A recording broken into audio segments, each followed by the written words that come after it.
अस्सलामुअलैकुम। जोहार, इनकलाब जिंदाबाद। झारखंड की जनता, हमारे आदिवासी झारखंडी मुसलमान और झारखंडी हिंदू भाइयों ने ये बता दिया है कि झारखंड में सांप्रदायिक ताकतें की नहीं चलेगी। आज बीजेपी को 24 सीटों पे सिमट गया है। 81 विधानसभा सीटों पे 24 में बीजेपी सिमट गई है, जबकि बीजेपी के पास गद्दावर नेता की कमी नहीं थी, आदिवासियों की कमी नहीं थी, जिनमें कम से कम अर्जुन मुंडा जी, सीता सोरेन जी, बाबूलाल मरांडी जी, चपाई सोरेन जी, गीता कोड़ा जी, मीरा मुंडा जी, बाबूलाल सोरेन जी जैसे दिग्गज नेता थे आदिवासी। फिर भी आदिवासियों ने, जो झारखंड में 2 करोड़ के लगभग हैं, जो झारखंडी आदिवासी हैं, जो सारनाथ धर्म को मानते हैं, उन्होंने ये बता दिया है कि झारखंड में बाहरी लोगों का कोई चारा नहीं।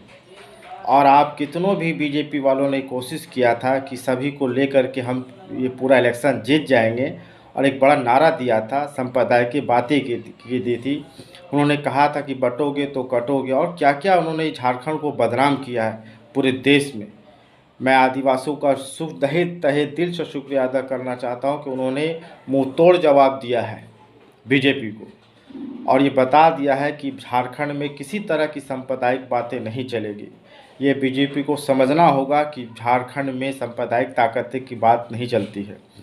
आप विकास की बात करते, आप योजनाओं की बात करते, आप समान बात करते तो आपको कुछ सोचा जाता, मगर आपके पास बड़े बड़े लीडर थे। कम से कम 8-10 ऐसे लीडर थे जो सिर्फ़ और सिर्फ आदिवासी लीडर थे, मगर तमाम लीडरों को भी यहाँ की झारखंड के लोगों ने नकार दिया। और मैं तमाम जेएमएम वालों को या कांग्रेस वालों को या जो भी हैं जिन्होंने जीत हासिल की है, आपको झारखंड के लिए काम करना होगा, झारखंड के नौजवानों के लिए काम करना होगा, झारखंड के महिलाओं के लिए काम करना होगा, झारखंड में मुसलमानों के लिए काम करना होगा, जो अल्पसंख्यक हैं, जो एक बड़ी आबादी है, जो झारखंड के कोने में रहते हैं, देहातों में रहते हैं, गाँव में रहते हैं। आप तमाम लोगों को हर चीज़ को लेकर चलना होगा, इन सांप्रदायिक ताकतों को रोकना होगा। जो कानून है भारत का, वो भारत के हिसाब से चलना होगा, और सभी को स्कूल, कॉलेज, यूनिवर्सिटी पढ़ने के लिए, आगे बढ़ने के लिए, खेल कूद के लिए आपको काम करना होगा। मैं तमाम आदिवासियों का, झारखंडी मुसलमानों का, झारखंडी हिंदू भाइयों का तहे दिल से शुक्रिया अदा करता हूं कि आपने इनको मुँह तोड़ जवाब दिया है।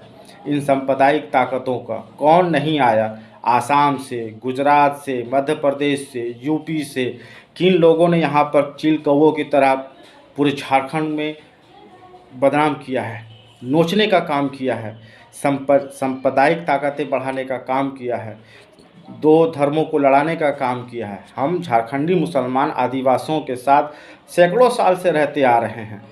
आप देहातों में जाइए, सिर्फ आपको मुसलमान और झारखंडी आदिवासी मिलेगा। इस तरह की बातें नहीं चलती है। हम यहाँ 200-300 साल से रहते आ रहे हैं झारखंड में। झारखंड की आज़ादी, भारत की आज़ादी में मुसलमानों ने, आदिवासियों ने मिल कर के साथ दिया था। यह बात आप बताते ही नहीं हैं, क्योंकि आपको तो सांप्रदायिक वोट चाहिए, खाली आपको हिंदू वोट चाहिए। इस तरह देश नहीं चलता। हम सब भारतीय हैं, हम सब झारखंडी हैं। आप तमाम लोगों को ये समझना होगा। मैं तमाम का तहे दिल से शुक्रिया अदा करता हूं कि, और अपनी पार्टी की तरफ से ऑल इंडियन मजलिस इत्तेहादुल मुस्लिमीन, हमारे बैरिस्टर असदुद्दीन ओवैसी साहब के मार्गदर्शन पे हम झारखंड में फिर से काम करेंगे, ताकत के साथ काम करेंगे, तमाम लोगों के साथ जाएंगे, आदिवासियों, दलितों, पिछड़ों, जनजातियों, मुसलमानों के साथ, हिंदुओं के साथ